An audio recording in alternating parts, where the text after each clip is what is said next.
All right, Mr. Russell, thank you very much for talking to us and welcome back to Guyana. This is how many trips do you know? Well, this is my 10th year back, so yeah, it's good to be back again. And it's a very different place from when I first came. Lots of changes from then. Lots of changes, yeah. Right. So let's talk about CPL 2022. So far, we know that St. Kitts and St. Lucia, they're confirmed hosts for this year's tournament in August and September. What's the discussion like for other venues on board with CPL this year? Yeah, ongoing. I mean, we've obviously spoken to all the key governments and stakeholders. We're looking to find a finals partner, obviously, and then one other partner to host the league game. So we hope to have that all tied up in the next month. We're just seeing what is the best locations for us to host. Right, and of course you're having discussion with local reps here to get an understanding if Guyana could host matches.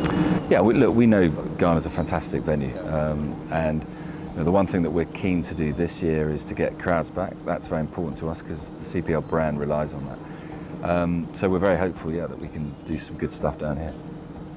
Over the last 2 years, you had the tournament in a bubble in Trinidad and in St. Kitts and Nevis. What was that experience like hosting a tournament in the midst of a pandemic? Stressful. I mean, it's your primary concern is everyone's safety. So we have to make sure that protocols are in place that allow that. And obviously, I think going forward, we'll always have protocols that we need to follow to make sure players and fans can enjoy CPL safely. It took a monumental effort operationally to get it done. What was pleasing though was the TV numbers we delivered, over $500 million for both years, which showed that the tournament was still watched around the world, which is important for both us and our sponsors, of course. Right, you mentioned those numbers. Despite the tournament being hosted in one area, lots of interest in terms of people viewing from the outside. How significant is that for CPL, knowing that the tournament is continuing to gain interest globally? It's huge because you know that you're doing something right, and I think the beauty is we're now the second most watched T20 league in the world after IPL. Obviously, they have a slight advantage, home advantage than we do. But it's a significant achievement when you think about the competition that we're up against. But what it shows is that there's a real passion and interest in West Indies cricket. And if we're able to show that and transmit that around the world, then we're doing our job, I think. Right. Talk to us specifically about the impact the tournament has had in 2021 on Guyana itself. Well, again, for us it was all about marketing. We couldn't deliver the same economic benefits that we normally do. When we come into a place like Guyana, obviously we bring a huge cohort that spends a good deal of money that helps the economy. So for us it was all about marketing. So we promoted Guyana across obviously every single game that we could. They got a benefit of 48.5 million US. And that's principally because we played a lot of 10 a.m. games that were prime time in India.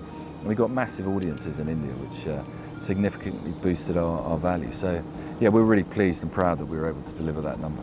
And of course this year you want to have games being played here as well.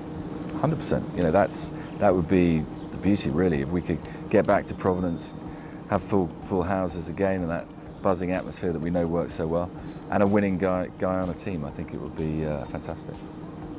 Just last weekend we saw two young West Indians, Romario Shepherd and Dominic Briggs, getting big contracts in the IPL. That must be satisfying to know that these guys would have started their careers, their T20 career in CPL, and to be able to be recognized by the IPL. That must be something that is very satisfying to CPL. Yeah, we're enormously proud of that. I mean, obviously CWI do a fantastic job in terms of the development of these players, but for us to be able to play some small part in giving them a platform to show their skills is fantastic. I think both of those players you mentioned had stellar tournaments and absolutely deserved to get their contracts. So, for us it's exciting that, that's only a year ago, and people were saying, well, what happens when the old guard move on? Well, we've seen the impact that these young kids have come through and done, and I think it's very exciting for West Indies cricket for the World Cup this year as well. But we're also thinking, if we've been able to do that with those two guys in a pandemic, what can we do if we really start to push the development agenda?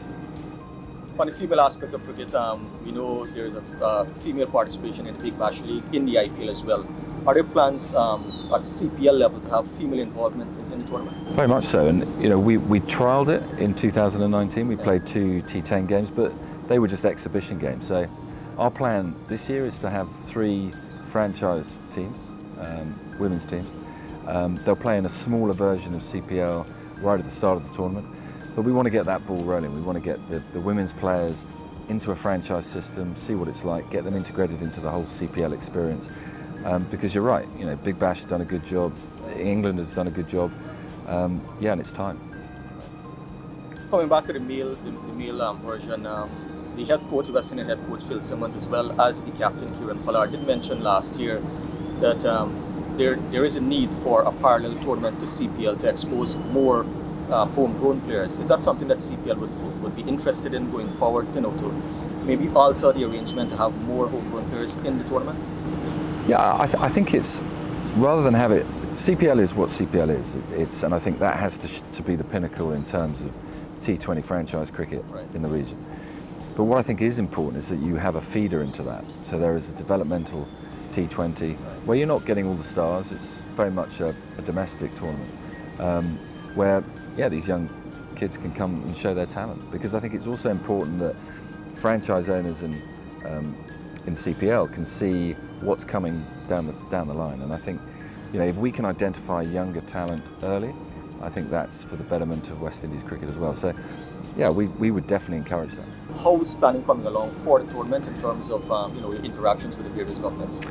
Yeah, very good. We've had very positive conversations with all the governments.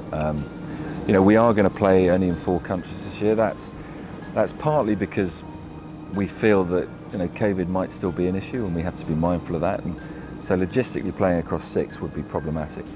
But also it's a timing thing as well. We only have a very relatively tight window because obviously after CPL you go straight into the World Cup. So we wanted to just keep it to 4 venues. But conversations have gone well so far. So we're hopeful in the next month that we'll be able to have a full schedule all planned out, and we can get people excited again. What do you want to achieve from this tournament in 2022? Really the same. I mean, for us it's about growing our audience base. But for me, the most important thing this year would be getting fans back. Right. I want to feel that CPL buzz again. And, the players have been fantastic in performing so well within the bubble environment. But, they want fans. They want to hear the roar, and they want to experience that excitement. So for us, that for me would be the number one thing, getting fans back and getting CPL back on track in that regard. This question always comes up whenever we have a conversation on CPL. Financially, where is CPL at this point? We know the numbers are going up. How is it financially for CPL at the moment? Well, look, pandemics for everyone have been tough. So, and we're no different. We're not immune to that. Our philosophy, and we got the backing of CWI and also the CPL board, was it's important that we played the games, because it would have been very easy in both 2020 and 2021 to go, let's just not do it. But we wanted to make sure that the brand was still active, people saw us, and I think that's reflected actually in what's happened in the IPL auction. I think the fact that players could still demonstrate their skills was an important factor.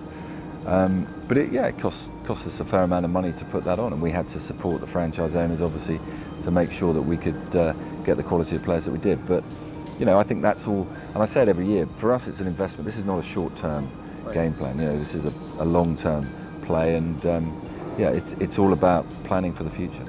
And your relationship with Cricket West Indies, that is going from strength to strength? Look, they've been fantastic partners, and very understanding during the pandemic. There were lots of challenges that both they and we faced.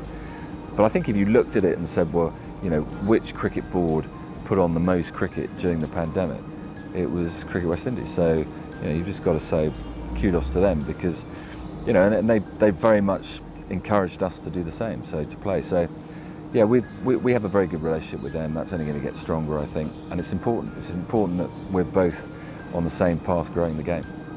Thanks very much. Thanks.